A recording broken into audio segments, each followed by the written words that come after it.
Telugu Desam party పేదలకు చేయాల్సిన ప్రతి సంక్షేమ పథకాల మీద ఎంత శ్రద్ధ పెట్టి పేదలకు అందిస్తుందో దానికి ఇంకొక ఉదాహరణ ఈ రోజు అన్నా క్యాంటీన్లు.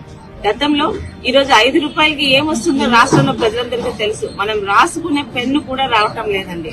అలాంటి సమయంలో పేదలకి 3 పూటల ఉదయం టిఫిన్, మధ్యాహ్నం భోజనం, రాత్రి భోజనం 5 రూపాయలకే అందించాలని ఒక మంచి ఉద్దేశంతో, ఇదేమి గతంలో చంద్రబాబు నాయుడు గారు 2014-19 మధ్య ఇచ్చిన ఎన్నికల హామీ కాదు. కానీ అనుక్షణం అధికారంలోకి వచ్చినప్పటి నుంచి పేదలకు ఏ విధంగా సహకరించగలం, వాళ్ళకి సహాయపడగలం అన్న ఆలోచనలో వచ్చిందే అన్నా క్యాంటీన్.